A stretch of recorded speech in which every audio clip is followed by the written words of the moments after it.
Hey, welcome to Rust Revival Garage. My name is Tim. In this video, I just got a few small details to finish up on my Pontiac 350. And then basically it's ready to go back into the 68 LeMans. It's all the little small things that I've taken off and I've got them cleaned and ready to go back on. I just need to finish up all those things. Then I'm jumping over to the car. I got to clean up that engine bay, get everything painted so that it looks just as good as this engine does. So let's get to it.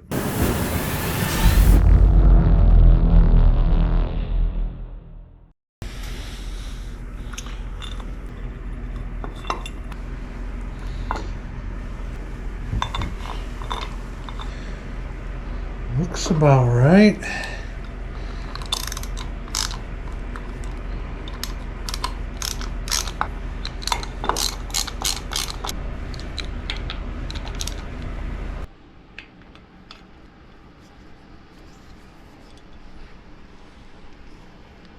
So I basically forgot to put this on. I have no idea what it does, but I should have put it on before I put the water pump on, because there is no way. I can't get a wrench around this. I can't get a socket in it. Guess it's just going to have to hang out unless I put it here. Oh well, I guess this just doesn't go back on.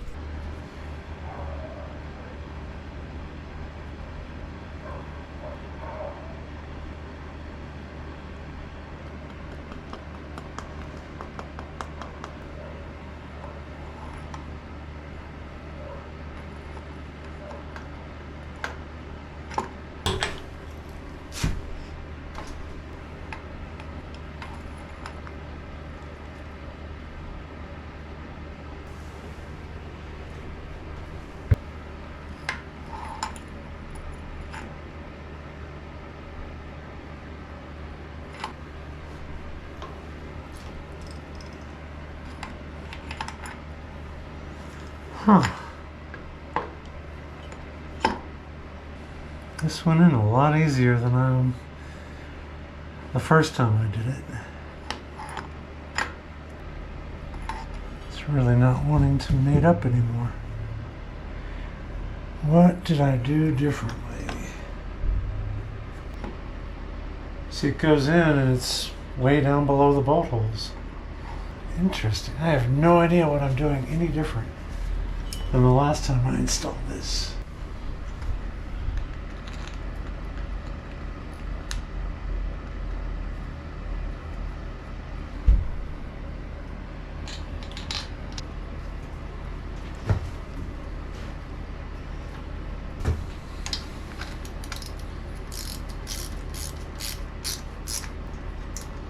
Guess maybe that's it.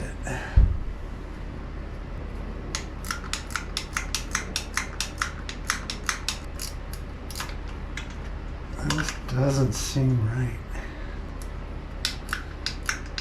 Guess we'll know when we try to start it up and we don't have any fuel pumping. Okay. What do you think? Did I get this right? Look at that gap.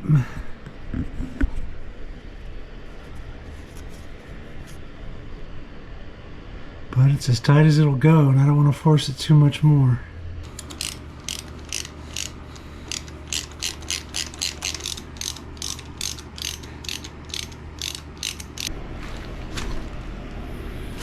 Got my spark plugs cleaned up and just need to get those back in. Alright, so if I am putting these plugs back in, I always like to make sure to check the gap. Don't know if it's been dropped or bumped or what, so better be safe than sorry and make sure our gaps are good.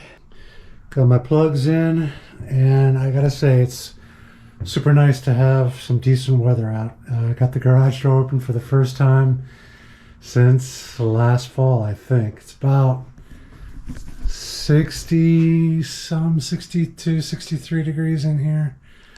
I can live with that. Yeah, I mean, spring is just around the corner, and it also means we probably have about 2 or 3 more snows before it gets nice again. But we're getting there. So I think I'm going to go with my stock exhaust manifolds.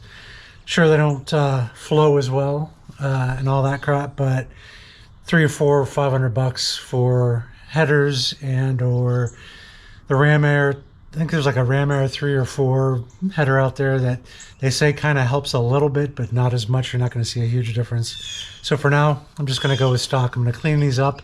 I actually soaked them in the kerosene and ATF concentration that I used to clean the other parts. And so now I'm just going to sort of sand these down. I'm going to prime them. I've got a 2000 degree primer that'll probably last about 10 minutes.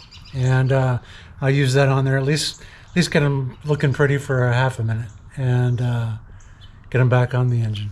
I think I have to put the motor mounts on first though, but yeah, gonna clean these up.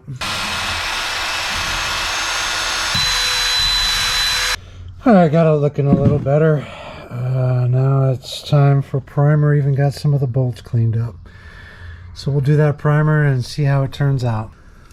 All right, so what I'm gonna use is the Rust-Oleum high heat primer. It says it resists heat up to 2000 degrees. However, you're supposed to bake the things afterwards. I'm not really gonna bake it in an oven, but it does require that you run the engine for 10 minutes, let it cool down for 20, run it for 20 minutes, let it cool down, run it for 30 minutes, let it cool down. So that'll hopefully be the starting process, which will allow sort of a curing process to take place, but don't have high hopes, but it's going to be better than the rusty metal that's on there now. Just going to do a light coat at first, get my bolts.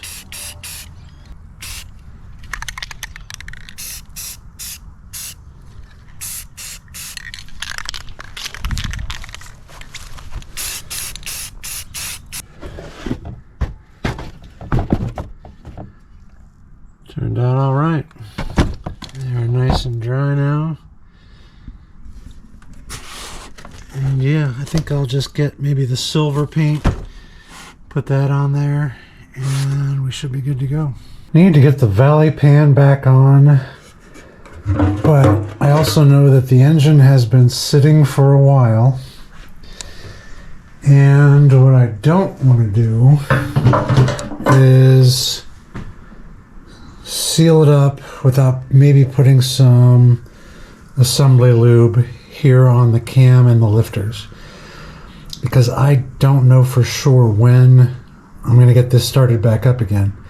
I've got to clean out the engine bay, and I think I'm going to try to rewire the engine. So this could sit for a while. So what I think I might do is the assembly lube, run it along the lifters and the cam, then put that valley pan back on, and that should give me good lubrication while it sits for a while. And then I can go ahead and seal this back up.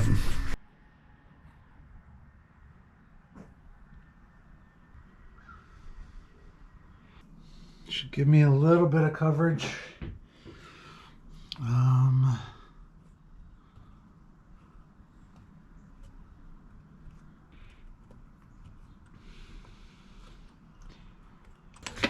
Now, some people do this without the gasket, some do it with the gasket.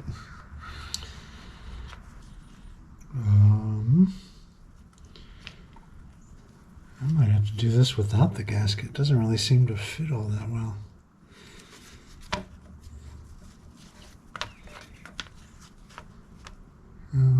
I guess it does.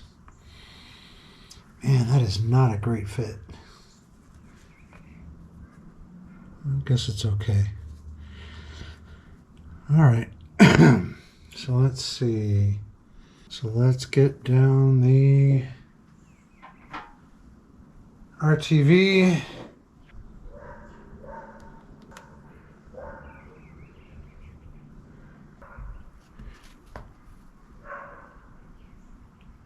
Move that out a little bit.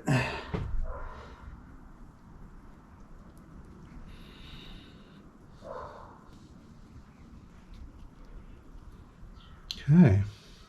Let's put our gasket on, let it set up for a while. Then we will do our valley pan, and the top half of the engine is good to go.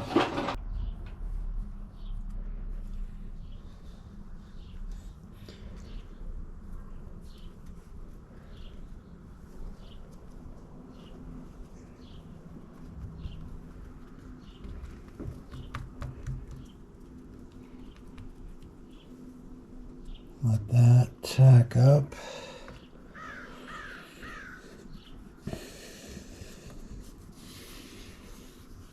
All right, now I'm just going to coat the bottom of the valley pan and set it on there. Okay, I've got my RTV on both ends. Let's see if I can figure out a way to get that. Oh.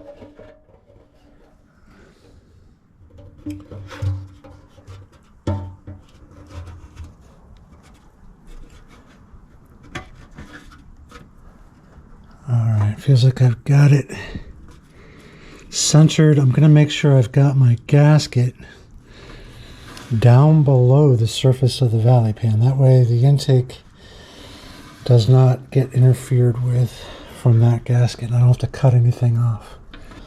Feels like the gasket's down in there. There we go. Now, the 2 bolts that go in here do not really have a torque spec because I think they don't want you to go in so deep that it actually starts to bend the metal. But I'm going to go ahead and put these bolts in just for now to hold it in place while the RTV sort of seals up, and then I will get those tightened down.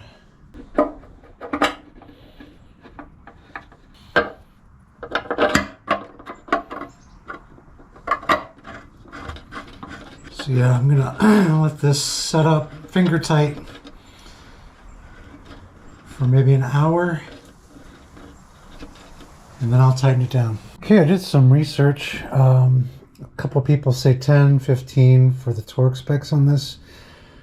I actually read a couple places where you can really go in too far, and even at 5 and 10 foot-pounds, this can really dent this and actually press down into the cam bearings, I think it was. So I'm just going to really finger tighten these and hope for the best. I don't think I really need to get super tight on this. It's going to be nice and sealed with the gasket and the RTV, so I think I'm just going to leave this alone. And if there's a problem where I am getting maybe some leaks somewhere, I can maybe tighten it down a little bit. But I think we should be fine. I've got a gasket, I've got RTV. I'm just going to leave this as is. All right, and the silver turned out all right. I like that. Like I said, I don't know how long I can get it to stay on there, but anything's better than the rusty pile that was there before. So yeah, let's get these on. I'm gonna get a little bit of anti-seize on my bolts.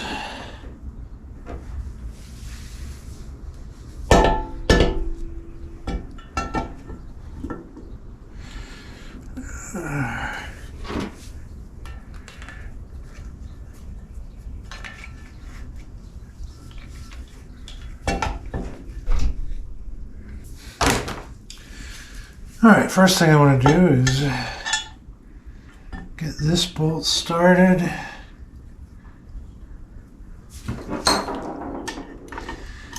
And then I can lay in my gasket.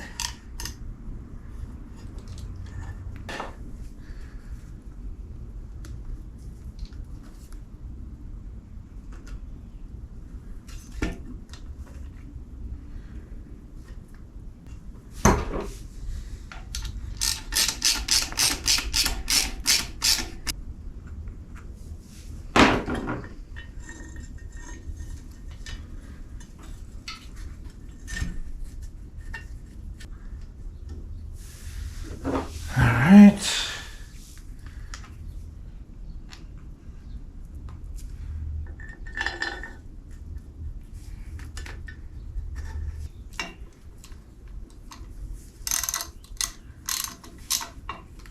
And I just need to torque them down 30 foot-pounds.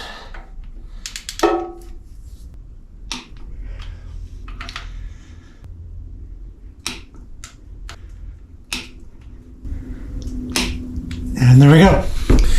So those are all torqued down.